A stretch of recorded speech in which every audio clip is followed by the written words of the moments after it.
Alors Ben, aujourd'hui, on va parler d'un gros tuyau entre notre société et nous. Eh bien, allons-y.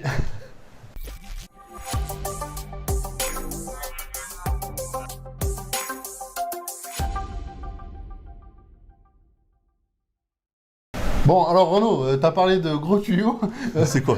Alors, de quoi on parle? Alors, on va parler d'un tuyau financier, d'accord? Un canal financier d'échange d'argent. C'est ça, un échange d'argent entre notre société et nous-mêmes en personne en particulier, personne physique. D'accord? Ouais, en fait, c'est un pont. Hein, ça réalise un C'est ça. pont entre les deux. Ouais. Donc Et déjà, de quoi on parle alors? ouais, donc de quoi on parle? On parle du compte courant d'associé. C'est ça. Autrement dit, on peut aussi l'entendre sous le nom CCA. Et c'est très probablement comme ça que souvent tu l'entendras. Le C'est CCA, ça. c'est plus rapide à dire. Tout C'est ça. simplement. Mhm. Eh bien, le CCA, c'est le compte courant d'associé. À quoi ça sert? Et tu vas voir que, écoute bien, c'est super important de comprendre le mécanisme Ouais. et donc à quoi ça sert du CCA. Parce que dans ta vie d'investisseur ou d'entrepreneur, Tu vas en quelque avoir chose besoin. que tu vas en avoir besoin en permanence. C'est ça. Alors, en fait, d'abord, compte courant d'associé. Donc, compte courant, on va en parler après. C'est pas un compte courant à la banque, d'accord? C'est un compte que tu as auprès de ta société. Enfin, que la société a auprès de toi, d'ailleurs, plutôt. D'associés, pourquoi? On va commencer par cette partie-là. C'est réservé aux associés qui détiennent plus de 5% des parts sociales d'une société. Ça, c'est important à comprendre. Pourquoi? En fait, l'origine de ce truc-là, c'est que pour les histoires de prêt d'argent, il y a un monopole en France pour les banques. Sauf, effectivement, si tu détiens des parts sociales d'une société, plus de 5%, tu peux prêter de l'argent à une société. D'accord? Ça marche pour les personnes physiques et les personnes morales. Oui, ça marche aussi, effectivement, si une société détient des parts sociales d'une autre société. Donc, envers la holding, finalement. Ensuite, compte courant, c'est quoi? En fait, c'est un livre de compte, hein, ça vient du comptable. C'est le comptable, hein, c'est ton comptable qui s'occupera de transcrire l'état des comptes de ta société. Et donc, il inscrit en ton nom, toi, monsieur Toto, par exemple, personne physique associée à plus de 5% de ta société. Imaginons que tu as amené de l'argent au démarrage d'une société. Ça arrive qu'une société ne puisse pas partir avec 0 € en poche pour créer une activité croissante d'1 million de chiffre d'affaires par an. Hein, d'accord, tu comprends bien. Souvent, il faut un petit capital de départ. Donc tu prêtes, toi, de l'argent à la société. C'est ça. Donc tu peux le reprendre quand tu veux, au passage. Ouais, c'est ça. Quasiment quand tu veux. C'est le principe. Le principe, c'est que du coup, tu as apporté de l'argent. Tiens, ma société, je te prête de l'argent. Hein, souviens-toi, une société, c'est une entité propre. Elle est différente de toi. Donc, du coup, tu viens et tu lui prêtes de l'argent. Tu as fait quoi? Tu as fait un virement sur son compte bancaire. Hein, d'accord? Elle fait fructifier cet argent, ta société. Puis à un moment, tu veux le récupérer. Une partie, tu peux en vouloir qu'une partie aussi. Hein, Aucune partie. Alors, comment on fait, Ben, concrètement, le jour où on veut récupérer de l'argent de notre société? La galère. Non, c'est tout bête en fait, hein, ça marche. Ce que je veux dire, ça va dans les deux sens finalement. Si tu veux récupérer de l'argent de ton CCA qui est dans l'entreprise et t'en rapatrier à toi en personne physique, eh ben, tu fais simplement un virement du compte de la société vers toi. C'est ça. C'est tout. Alors, du coup, c'est simple. Hein, il y a deux grandes conditions pour faire ça. Évidemment, tu as raison, c'est tout simple.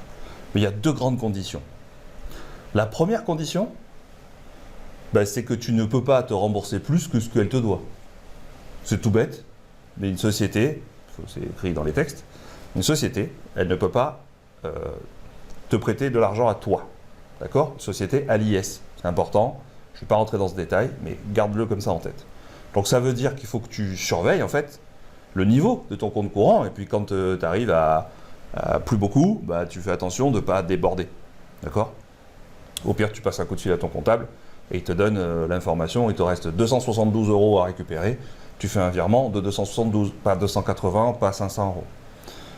Donc ça, c'est le premier point, hein, c'est qu'il y ait toujours que tu ne peux pas dépasser le niveau de ce que tu avais prêté au départ à ta société. Le deuxième point, et celui-là aussi il est extrêmement important, c'est qu'il ne faut pas mettre à mal ta société en récupérant cet argent. Parce que sinon, ça devient une faute de gestion. Tu peux mettre à mal ta société, donc foutre par terre ce que tu as fait depuis 10 ans dans ta boîte, ce serait dommage. C'est ça, c'est-à-dire que ta société, pour fonctionner, elle a un besoin de fonds de roulement, d'accord? Je sais pas, ça va dépendre de sa société. Admettons qu'elle ait besoin de 10 000 € en permanence en trésorerie pour pouvoir fonctionner. Ouais. C'est juste ce qui permet de fonctionner. Et que toi, tu es justement un compte courant associé rempli jusqu'à 8 000 €. Tu vois, c'est-à-dire que tu as eu prêté de l'argent et tu peux sortir jusqu'à 8 000 €. Eh bien, si tu t'amuses à sortir les 8 000 € alors qu'il n'y a que 10 000 € en caisse, eh bien, il va rester plus que 2 000 € en caisse, bien évidemment. Mais à ce moment-là, peut-être qu'avec que ces 2 000 €, la société elle a plus assez de fonds de roulement pour subvenir à ses besoins. Elle n'a plus assez de fonds pour rouler. Voilà, et ça, tu peux pas. Tu peux pas, parce que du coup, elle va finir par se casser la gueule, elle va prendre des risques, elle va avoir peut-être passer en négatif, et du coup, bloquer, compte bloqué, etc. Puis il va y avoir une analyse qui sera faite, et c'est toi, associé. Si tu nous regardes, a priori, tu seras dirigeant de la société, gestionnaire de la société, gérant. Du coup, c'est toi, associé gestionnaire, qui a fait ce virement. Tu l'as mis à mal, ta société, et peut-être qu'elle va devoir fermer, elle va tomber en dépôt de bilan. Et là, tu es responsable de cette faillite. Tu es responsable d'avoir mis à mal ta société en prélevant trop d'argent d'un coup. Bon, en même temps, si tu gères à peu près comme il faut les choses, c'était évident. Tu sais très bien que si tu laisses plus d'argent dans la société, tu peux plus arriver à la faire fonctionner. Donc, c'était une évidence. En fait, on préfère te le dire évidemment, mais c'était une évidence. C'est ça. Alors, concrètement, par exemple, si je prends ma voiture pour aller visiter des biens immobiliers ou pour rencontrer des clients ou faire une prestation, qu'est-ce qui se passe? Alors, justement, comment est-ce qu'on alimente ce compte courant? On t'a donné l'exemple tout à l'heure au démarrage, on met de l'argent. Mais Ben, à un moment, il t'a dit, tu vas t'en servir toute la vie de ta société de ce truc-là. Alors, comment ça se passe précisément? Dans le cas d'un déplacement en mission, par exemple, tu vas faire des kilomètres avec ta voiture personnelle, et donc tu vas faire une note de frais auprès de ta société pour te faire rembourser au taux des frais kilométriques en fonction de tes chevaux fiscaux. Et à ce moment-là, tu vas choisir, est-ce que tu fais le virement maintenant, physiquement, est-ce que tu t'envoies l'argent sur ton compte directement, ou une option peut-être plus intelligente, quand tu es en démarrage d'activité, tu laisses l'argent dans la société, le maximum, tu n'y touches pas, mais ça rentre en compte courant d'associé. C'est ça. C'est-à-dire que c'est de l'argent que tu laisses en trésorerie dans ta société pour l'aider à croître et pas la mettre à mal, quand on te l'a raconté juste avant. Et au final, ça va lui permettre de croître et elle te doit quand même cet argent. Elle te doit cet argent. Donc en fait, tu vas le faire accumuler, ce compte courant associé de cette manière-là, d'accord? Et ce qu'il faut savoir, c'est que le jour où tu vas vouloir sortir cet argent, eh bien, il n'y a pas d'impôt dessus, parce que finalement, c'est de l'argent qu'elle te doit. Donc c'est comme une note de frais si c'est pas une rémunération. C'est pas une rémunération. C'est un remboursement. Donc ça veut dire que si c'est un remboursement, ça veut dire que tu lui as déjà donné initialement. C'est ça. Alors je vais me dire, mais attends, je comprends pas, là, l'histoire de frais kilométriques, non, je lui ai pas donné. Ben si, en fait, tu lui as donné parce que... Tu as fait une dépense pour la société. Tu as fait une dépense. Normalement, elle aurait dû te donner l'argent tout de suite. Et tu as dit, je le sors pas tout de suite, l'argent. Ouais. D'accord? Donc ça revient en fait à... Elle t'a sorti l'argent, tu lui as remis l'argent. Ça revient à ça. Donc à ce moment-là, tu lui as prêté l'argent. Donc cet argent-là, tu pourras le sortir d'une manière non fiscalisée. C'est ça. Pas tout de suite. C'est ça l'avantage. L'avantage, c'est peut-être au tout début, notamment avec une SCI, tu vas peut-être la mettre à mal à vouloir sortir l'argent trop, en tout cas trop tout de suite. Pour sortir un peu peut-être, mais trop tout de suite, non. C'est ça. En fait, ce qu'on estime, c'est que avant, faire une moyenne, avant 2 ans, c'est souvent compliqué, enfin c'est souvent pas une bonne idée de sortir l'argent. Il vaut mieux le laisser fructifier au maximum pour croître au maximum, avoir une pente la plus forte possible. Parce que tu sais que dans une société, l'argent crée l'argent. De toute façon, tu pourras toujours le sortir quand tu veux. Et après, tu le sortiras plus tard. C'est pas un problème. Mais du coup, ce que ça veut dire, c'est que tu crées cette poche, tu fais grossir cette poche. C'est une image que tu utilises souvent, Ben. Une poche au sein de la société d'argent qu'elle te doit. Et tu le sortiras plus tard. Ça peut être dans 15 ans. On a des élèves qui investissent à très long terme. Donc là, c'est dans le cadre d'investissement immobilier, pas de société commerciale, mais qui savent qui se disent qu'ils n'ont pas besoin de sortir d'argent avant 15 ans. Donc laisse-le dans la société.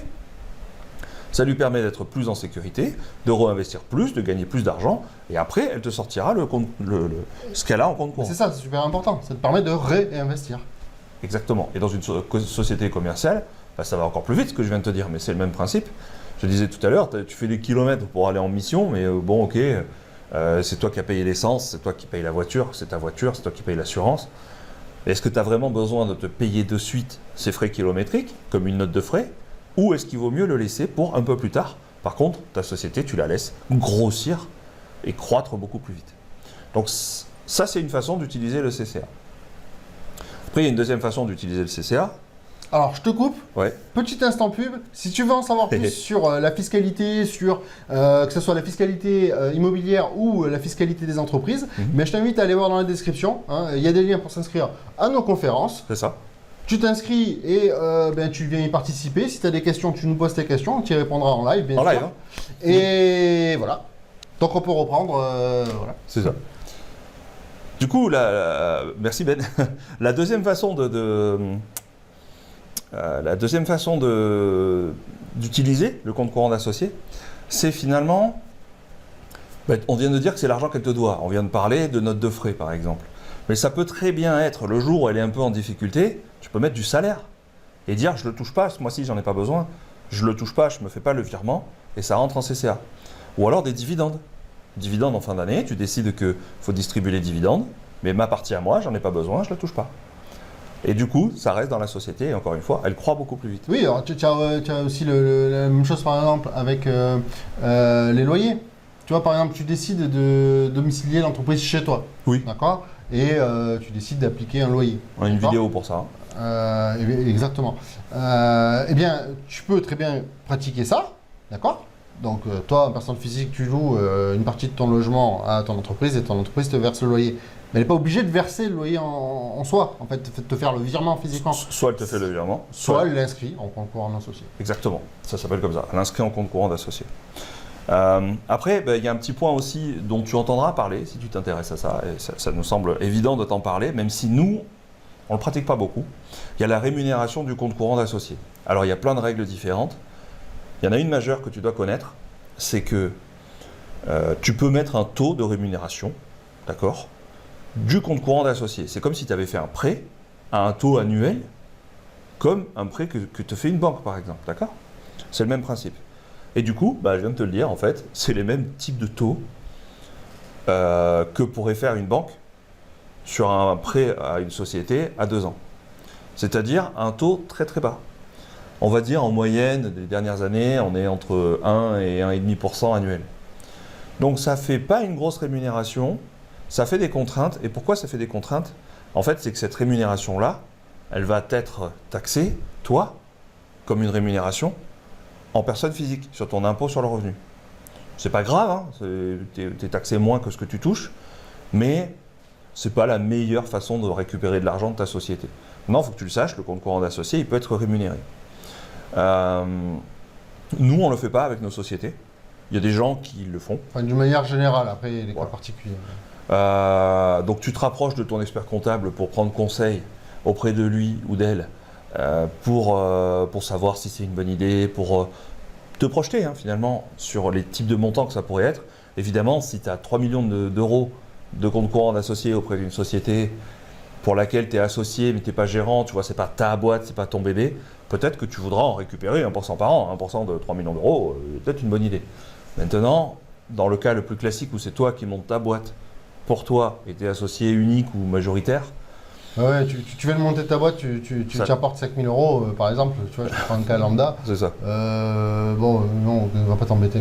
Disons qu'on te parle de 50 euros à l'année, quoi. Donc, ouais, tu vas passer plus de temps à faire des papiers et à te poser des questions que faire fructifier finalement cet argent. C'est ça, vaut mieux que tu passes ce temps-là à être plus efficace ailleurs.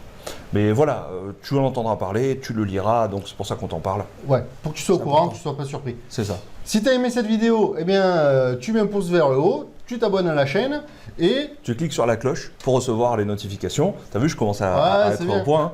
Les notifications de quoi? En fait, des prochaines vidéos qu'on va faire sur YouTube, sur la chaîne. Et du coup, tu recevras plein d'informations, tu vas voir encore plein d'astuces. Allez, on te dit à plus. Ciao. Ciao.